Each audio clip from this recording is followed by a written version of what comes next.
A paz do Senhor a todos os irmãos.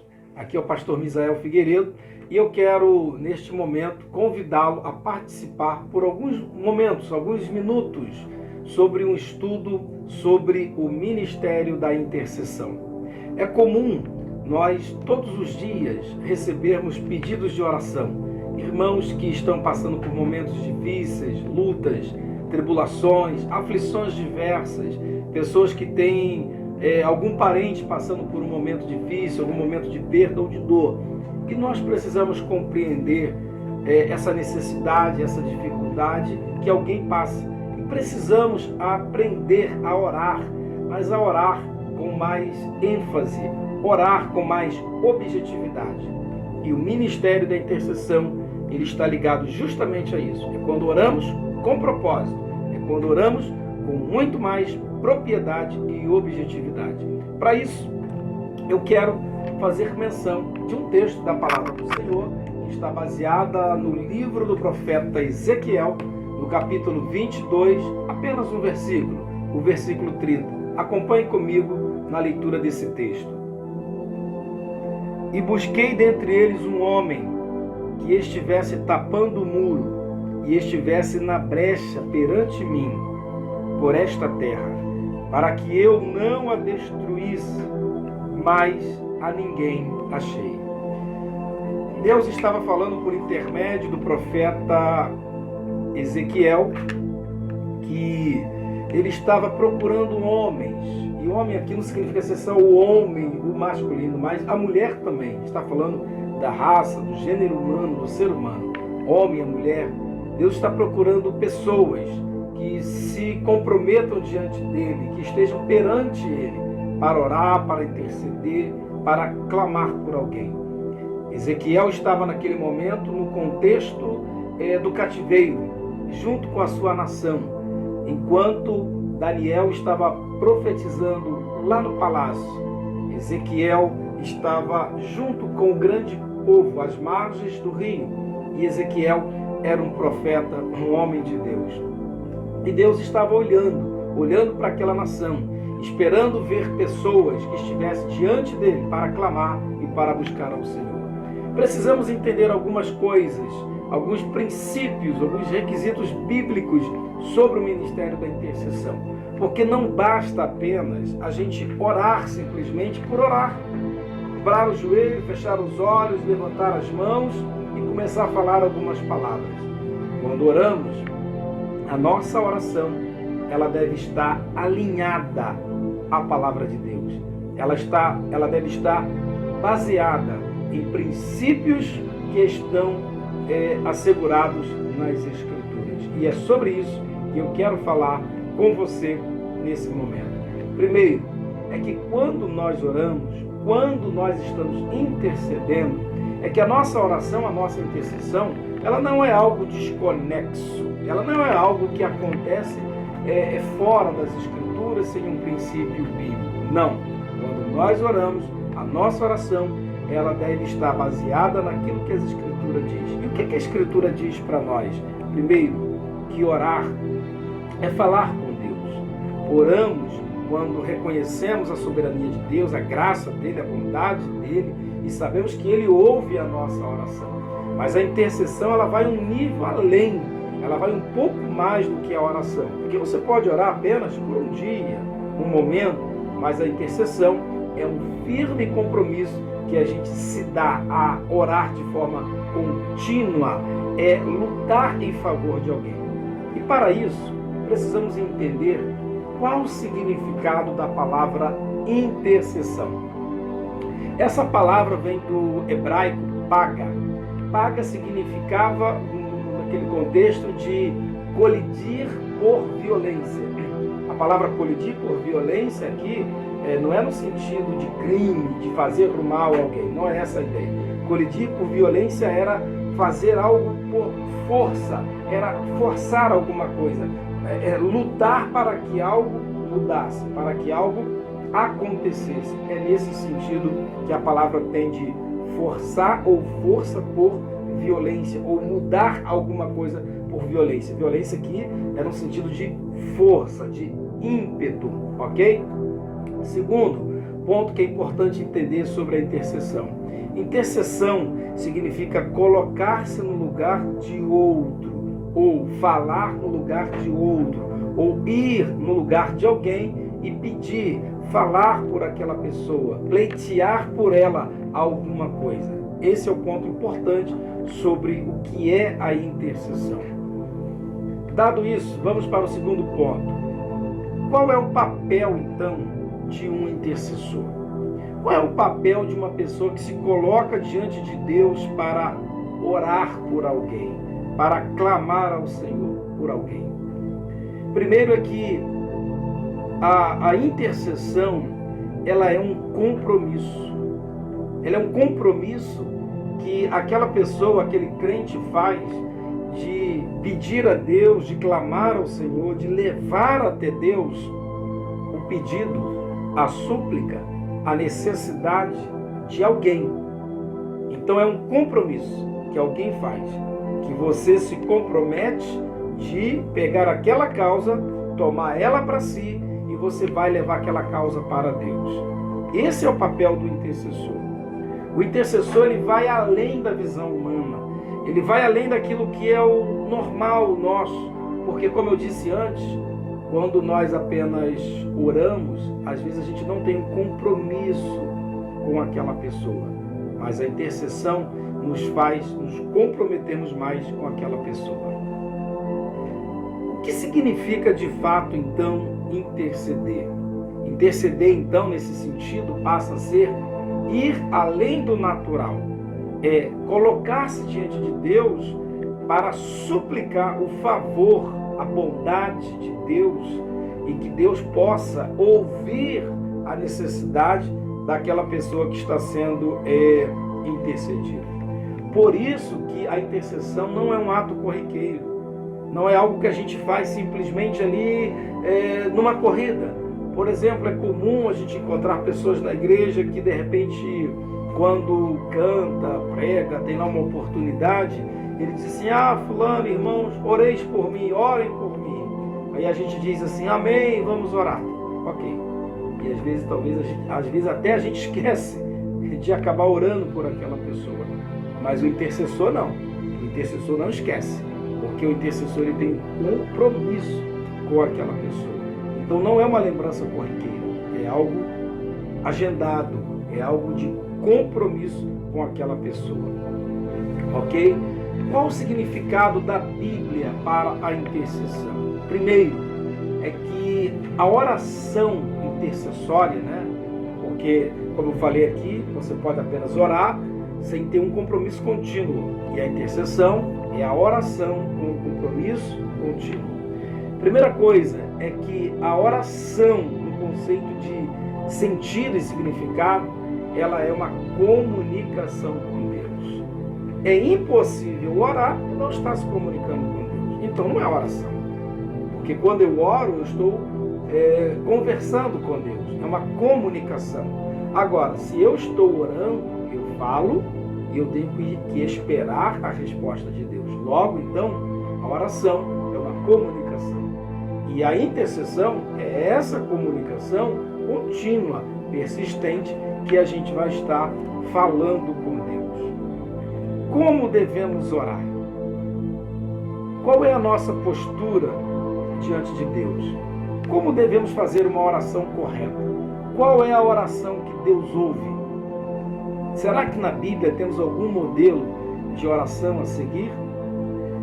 Os discípulos certa vez disseram para Jesus: Senhor, ensina-nos a orar. Essa para mim é uma das expressões mais lindas que vejo na boca dos discípulos para Jesus. É quando eles dizem: Senhor, ensina-nos a orar. E Jesus ensinou os seus discípulos a orarem.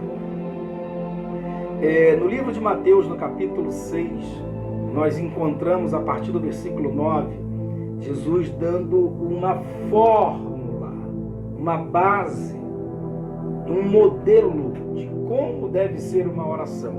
Ele estava pautando os elementos fundamentais que devem conter dentro de toda e qualquer oração. Quais são eles? Jesus disse assim: quando vocês forem orar, vocês orarão assim. Primeira coisa para Deus te ouvir, primeiro elemento que deve conter numa oração: Pai nosso que estás nos céus, santificado seja o teu nome. O que Jesus estava querendo dizer com isso? Jesus estava falando ali que a primeira coisa, o primeiro elemento de uma oração é o reconhecimento da soberania de Deus. Se eu não reconhecer a soberania de Deus, o governo dele, a autoridade dele, o senhorio dele, ele não vai me ouvir, ele não vai me responder. Eu preciso reconhecer a soberania de Deus. Então, quando eu digo Pai nosso que estás nos céus, eu reconheço ele como Pai, como nosso amigo que está próximo de nós, como aquele que cuida de nós. Mas eu reconheço que ele está acima de nós. E nesse primeiro elemento, Pai nosso que estás nos céus, santificado seja o teu nome, nós vamos adorar a Deus. Então, o primeiro elemento da oração é o reconhecimento da soberania de Deus, e quando nós o louvamos, nós o adoramos. Você quer que Deus te ouça? Você precisa adorar. Você precisa reconhecer a soberania de Deus. Segundo elemento, segunda parte de uma oração. Nesse mesmo texto de Mateus 6, no versículo 10, Jesus diz assim: seja feita a tua vontade. A oração que Deus ouve é a oração que está alinhada com a sua vontade. Como descobrir a vontade de Deus? Quando nós conhecemos a sua palavra, quando nós pautamos a nossa vida conforme a palavra, quando a nossa oração começa a se alinhar aos princípios da palavra. Porque a vontade de Deus, ela é sempre boa, perfeita e agradável. Agora, se eu estiver em desalinho com a palavra, desacordo com a palavra, em desobediência à palavra, querendo que Deus me ouça de uma coisa que vai na contramão da palavra dele, como é que Deus vai nos ouvir? Não. Então eu preciso entender que para que Deus me ouça, para que ele ouça a nossa oração, eu preciso orar conforme a vontade dele. Eu preciso dizer: seja feita a tua vontade, assim na terra como no céu. Jesus está reconhecendo e dizendo que a vontade de Deus ela é feita no céu, agora ela precisa ser feita aqui na terra. Então, assim como ela é feita lá em cima no céu, é obedecido, todos os anjos obedecem a Deus, nós precisamos aqui buscar a vontade dele. Quando nós buscamos a vontade de Deus, as nossas orações são ouvidas. Em terceiro lugar, no versículo 11 desse capítulo 6 de Mateus, Jesus disse: o pão nosso de cada dia nos dai hoje. Jesus está nos ensinando que dentro de uma oração tem que existir o elemento dependência de Deus. Dependemos de Deus. Numa oração não existe essa ideia de que eu vou determinar a Deus alguma coisa. Ninguém pode determinar nada a Deus. Deus não está sujeito a nada nem a ninguém. Ele é autoexistente, ele é soberano. Ele é o Senhor máximo e absoluto. Ninguém pode determinar nada a Deus. O que podemos fazer é nos humilhar perante ele, clamar a ele, buscar a ele, reconhecer a sua potente mão sobre nós. É por isso que Jesus está dizendo que nós precisamos reconhecer a nossa dependência dele. Quando Jesus disse: o pão nosso de cada dia nos dai hoje, Jesus está dizendo que na nossa oração deve existir o elemento humildade, dependência, confiança. Quando dizemos o pão nosso de cada dia, ou seja, todos os dias vamos continuar crendo e dependendo dele. A nossa oração, ela será sempre dependente de Deus e nunca será algo determinativo para Deus. Em quarto lugar, quarto elemento de uma oração que Deus ouve, que é também uma intercessão, no versículo 12, Jesus disse: perdoa-nos as nossas dívidas, assim como nós perdoamos os nossos devedores. Jesus está falando que numa oração não pode existir ódio, sentimento de vingança. Você não pode orar para Deus punir uma pessoa, você não deve orar para que Deus faça isso, aquilo de juízo, ou fazer uma coisa absurda. Não. Dentro da nossa oração não pode existir um sentimento de ódio, vingança, rancor, mágoa, ressentimento. O coração precisa estar liberado. Nós precisamos aprender a perdoar. Nós precisamos aprender a liberar o nosso coração das mágoas, dos maus pensamentos, dos maus desejos contra o nosso próximo. Por isso Jesus disse: perdoa-nos como nós perdoamos os outros. Quando oramos, nós recebemos esse perdão de Deus.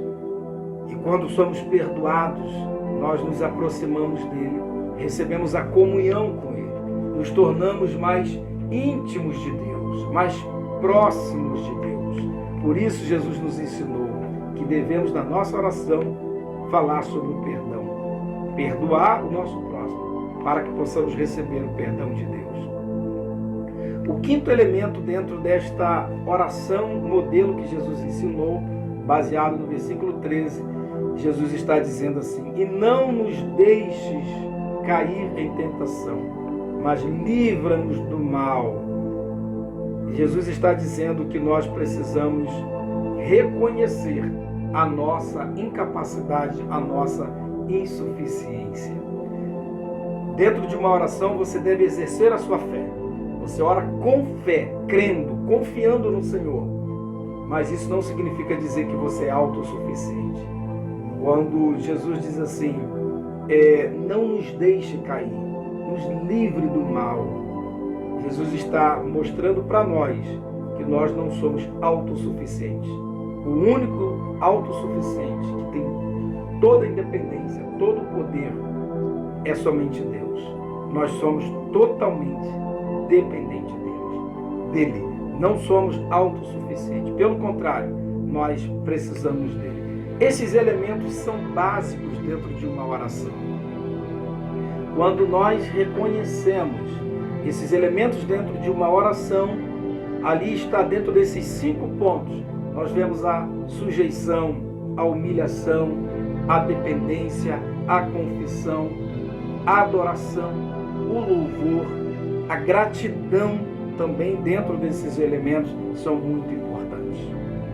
Para que Deus ouça uma oração e uma intercessão, que é o ato contínuo, nós precisamos desses elementos. Precisamos reconhecer a soberania divina. Nós precisamos reconhecer a nossa dependência de Deus para que então Ele possa nos ouvir. Nós temos vários exemplos, tanto no Antigo Testamento quanto no Novo Testamento, de homens e mulheres que oraram, que clamaram, que buscaram a Deus e Deus ouviu, tanto por eles, pelos seus familiares, pelos seus amigos, por algum empregado, algum servo, também pela nação. Nós temos o clássico e grande exemplo do nosso pai na fé, Abraão. Abraão orou, Abraão intercedeu. Ele intercedeu pelo seu filho Ismael, ele intercedeu por Sodoma e Gomorra, ele fez o seu papel, ele se colocou diante de Deus. Nós temos o exemplo de Moisés. Moisés intercedeu pelo povo. O povo de Deus, Deus tirou o seu povo do Egito, veio com Moisés pelo deserto. E quantas vezes aquele povo irritou ao Senhor? Quantas vezes a nação de Israel provocou a ira divina, ao ponto de uma vez Deus chegar para Moisés e dizer assim: Moisés, afasta-te deste povo, eu vou destruí-los e eu vou, a partir de você, dar continuidade a uma nova nação. Moisés se colocou diante de Deus, não com prepotência, não com vanglória, mas Moisés se humilhou e ele intercedeu pelo seu povo. Ele se colocou na brecha, assim como o profeta Ezequiel havia profetizado, que Deus estava procurando alguém na brecha. Moisés agora se coloca nessa brecha e diz: Senhor, não faça isso. Tenha misericórdia do teu povo, perdoa o teu povo. E Deus ouviu a oração de Moisés. A Bíblia fala de Jó, no livro de Jó, Jó era um homem reto, íntegro, temente a Deus, um grande homem, um homem próspero, abençoado, o homem mais rico do Oriente. E a Bíblia diz que Jó se levantava pelas madrugadas e ele ia orar, oferecer sacrifícios ao Senhor, intercedendo pelos seus filhos. Jó sempre dizia: vou orar, vou interceder, vou buscar pelos meus filhos. Quem sabe meus filhos fizeram alguma coisa de errado. Quem sabe meus filhos pecaram. E aí Jó ia e orava e intercedia pelos seus filhos. Nós temos o exemplo de Samuel. Samuel foi um grande homem de Deus, um profeta, um juiz, um sacerdote, um grande intercessor do seu povo diante de Deus. Elias foi um dos grandes homens de Deus do Antigo Testamento, intercedeu restabelecendo o culto verdadeiro ao Senhor num tempo extremado de apostasia, quando Acabe e Jezabel havia se desviado de Deus, e enquanto isso Elias se colocou à disposição de Deus para oferecer um verdadeiro culto ao Senhor e interceder pelo seu povo. Nós temos o exemplo de Neemias. Neemias foi um dos grandes homens que restabeleceu o culto também juntamente com Esdras e fizeram aquelas reformas quando o povo já estava de volta do cativeiro. Neemias reconstruiu os muros de Jerusalém em 52 dias, para que o povo tivesse os muros novamente reerguidos e pudesse dar novamente continuação na reconstrução do templo do Senhor, preparando o povo para a adoração. Neemias foi um dos grandes intercessores do Antigo Testamento. Temos Davi, grande homem de Deus, músico, poeta, cantor, o homem mais conhecido do livro dos Salmos, o principal rei de Israel, mais conhecido de todos nós. Davi muitas vezes ora, ele clama, ele chora, ele suplica o favor do Senhor. E Davi também intercedeu pelo seu povo, intercedeu também pela sua família. Nós temos o exemplo de Daniel, aquele jovem, juntamente com seus companheiros, que foram levados para a Babilônia, quando se inicia esse processo de 70 anos de cativeiro. Daniel, mesmo no palácio de Nabucodonosor, nunca negou a palavra de Deus, nunca negou os princípios daquilo que ele havia aprendido lá desde a sua terra. E a Bíblia fala que Daniel orava 3 vezes ao dia. E Daniel orava, intercedia pelo seu povo. No capítulo 9 do seu livro, Daniel já está idoso.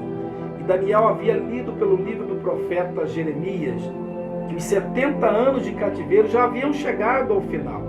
Então, ele havia concluído que já era naquele período ali da sua velhice. Então ele começa a orar, ele começa a interceder, ele começa a pedir que Deus então tire o seu povo daquele período de cativeiro. Temos dezenas de outros testemunhos, exemplos de homens que oraram, mas no nível da intercessão, como esses que eu citei aqui.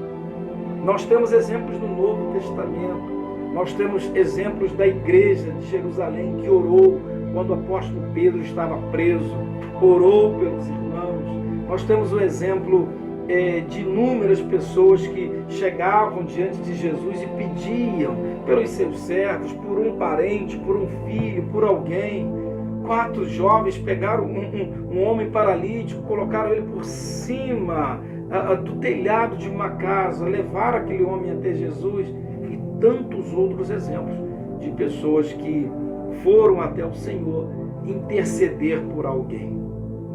Mas no Novo Testamento se destaca o apóstolo Paulo. Paulo talvez seja o maior homem, claro, depois de Cristo Jesus no Novo Testamento, que tenha trazido para nós conteúdo profundo sobre a intercessão. Paulo chegou ao ponto de dizer que sentia dores como de uma mulher parturiente, porque ele intercedia pelo seu povo. Paulo chegou ao ponto de dizer que ele preferia ser riscado o seu nome até mesmo do livro do Senhor, o livro da vida. Ele preferiu ser um anátema, que Deus o excluísse, mas que Deus então salvasse o seu povo. Veja que atitude. Não é que Paulo não estava desviando, não era vontade de desviar, não é isso. Paulo, ele intercede ao ponto de pedir, clamar, suplicar.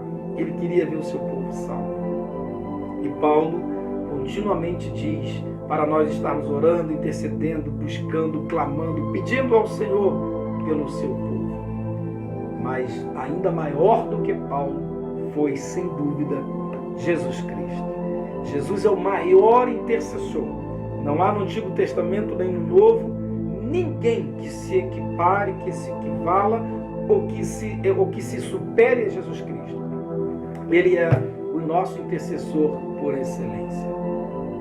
Porque a intercessão de Jesus não foi apenas no nível de uma oração. Ele intercedeu dando a sua vida por nós, se colocando no nosso lugar. Quando Jesus vai à cruz, Jesus estava ali dando a sua vida por nós, se entregou por nós. A sua morte é uma morte vicária, significa dizer que ele se entregou no nosso lugar. Ele foi no nosso lugar. A cruz que era nossa, ele tomou para si e foi o nosso intercessor. O capítulo 17 do livro de João é um capítulo clássico da intercessão, da oração intercessora de Jesus. Jesus estava a momentos, a minutos para ser preso, para ser sacrificado, né, morrer, dando a sua vida por nós. E Jesus então, ele faz essa linda oração que está registrada no livro do Evangelho de João, capítulo 17. Jesus ali, ele ora, e nessa oração, ela está dividida em 3 partes. Na primeira parte, Jesus ora por ele. Ele agradece ao Pai a oportunidade, o privilégio, a permissão do Pai em ele vir voluntariamente a esta terra para cumprir o seu ministério como Salvador, como intercessor. Por isso ele é o nosso único intercessor. Segundo ponto da oração de Jesus, ele ora pelos seus discípulos daquele momento, da sua época, pelos discípulos daquele contexto que ele estava ali vivendo, por aquela geração de discípulos. E ele ora dizendo ao Pai, agradecendo ao Pai por eles, e pedindo que o Pai os guardasse, os protegesse, que o Pai os livrasse de todo mal. E em terceiro lugar, Jesus intercedeu por aqueles que ainda haveriam de crer nele lá no futuro. Sabe quem estava incluído nessa oração de Jesus? Eu e você. Nós. Ele estava já intercedendo por nós. E a Bíblia diz que ele está agora intercedendo por nós lá em cima. É por isso que Jesus é o maior intercessor, porque o que ele fez é inigualável. Ninguém fez como ele. Nós temos muitos homens e mulheres que na história se tornaram grandes intercessores também. A história da igreja, a história do Novo Testamento, a história dos séculos, né, vai mostrar para nós que homens e mulheres se colocaram diante de Deus para ser instrumento de Deus, para mudar a vida de muitas pessoas. Podemos dizer também que a intercessão, ela é um meio de sobrevivência. Por que orar? Por que interceder? Porque a intercessão é um meio de sobrevivência. Se nós não orarmos, se nós não intercedermos, estamos fadados à morte espiritual, ao desânimo, à perda da esperança. Precisamos orar. Precisamos compreender que orar no nível de intercessão é uma urgência. Por quê? É uma questão de sobrevivência. Muitas vezes nós encontramos algumas pessoas afastadas de Deus, vivendo uma vida triste, uma vida de pecado, uma vida de engano, uma vida completamente caminhando para a condenação. Por isso que devemos interceder. Às vezes encontramos alguém que está fraco, já não tem forças mais para caminhar ou para orar. É aí que entra a intercessão. Por isso que nós devemos interceder, porque interceder é uma questão de sobrevivência. Talvez não seja para você, que é um intercessor, mas interceder é uma questão de sobrevivência para o intercedido, para aquele que precisa da oração. Veja, então, a oração, no nível de intercessão, como uma questão de sobrevivência. Deus está chamando homens e mulheres para a intercessão. Deus está convocando pessoas para a oração, para a intercessão. O apóstolo Paulo, e eu poderia dizer que alinhado a esse mesmo texto de Ezequiel, quando Ezequiel disse que Deus buscou alguém. O apóstolo Paulo, na sua primeira carta que ele escreveu a Timóteo, no capítulo 2, versículo 1, o apóstolo Paulo diz assim: antes de tudo, eu exorto a vocês que usem a prática de orações, intercessões, ações de graça em favor de todos os homens. Veja que Paulo, aqui em 1 Timóteo 2,1, ele diz assim, eu exorto que vocês usem a prática. Ele não está dizendo assim que vocês de vez em quando se lembrarem, quando forem uma oração, uma vigília, quando vocês se encontrarem com alguém de vez em quando. Não. Paulo diz aqui, usem a prática. Isso significa dizer que o chamado para a intercessão é para um ato contínuo. A intercessão ela é um ato contínuo. Por isso que Paulo diz a prática da oração. Quando oramos, devemos reconhecer que a oração deve ser um hábito. É algo que deve fazer parte da nossa agenda, de um compromisso sério e diário por uma vida. Como eu falei antes, é uma questão de sobrevivência, muitas das vezes para o intercedido. Cada crente deve se conscientizar que o chamado para a intercessão não é simplesmente para alguns. Todos nós somos chamados por Deus para fazermos parte desse ministério. É bem verdade, a gente reconhece que existem algumas pessoas que Deus convoca elas de uma maneira mais especial, mais profunda, como intercessores. É verdade que existem aqueles que recebem um chamado específico no sentido de um compromisso muito mais profundo. Isso está num outro nível mais elevado. Mas, em certo sentido, no sentido mais amplo e geral, todo crente foi chamado por Deus para orar. Mas não simplesmente orar no sentido de orar. Todo cristão foi chamado por Deus para orar e ser um intercessor. Essa é uma das grandes bandeiras do Novo Testamento. Porque no Novo Testamento, o sacerdócio agora não é de uma classe, não é limitado agora a uma tribo judaica. O sacerdócio agora no Novo Testamento é de todos, todo cristão. Se todo cristão agora é um sacerdote, ele pode orar, ele pode falar com Deus, ele pode ouvir a voz de Deus, então ele pode interceder por alguém. Queridos, é muito importante que você reconheça então que o chamado da intercessão é para todos. Deus está convocando o seu povo para a oração. Deus nos convoca para orarmos, para que a sua igreja venha se colocar na brecha, para buscar a Deus, para clamar a Ele. E para isso a gente precisa desse compromisso, um compromisso de nos tornarmos intercessores. A intercessão, ela tem propósitos, ela tem um alvo a ser alcançado. Para que possamos então entender o que Deus quer para a vida de uma nação, de uma pessoa, de uma família, precisamos nos alinhar à sua palavra. Precisamos orar no nível de uma oração de sinceridade, de adoração, de louvor, de humilhação, de dependência de Deus. Mas ao mesmo tempo, nós precisamos entender que a oração, no sentido, no nível de intercessão, ela precisa buscar qual a vontade de Deus para aquele intercedido. Então, eu quero lhe convocar, eu quero com esta mensagem lhe despertar para que você ore mais, para que você se torne um intercessor, para que você seja uma pessoa dedicada à oração, comprometida a orar no nível da intercessão. E aí você vai se tornar um intercessor no sentido de orar por você mesmo, pela sua família, por alguém, por uma pessoa que em específico tem clamado, tem buscado a Deus, mas que tem ainda algumas dificuldades.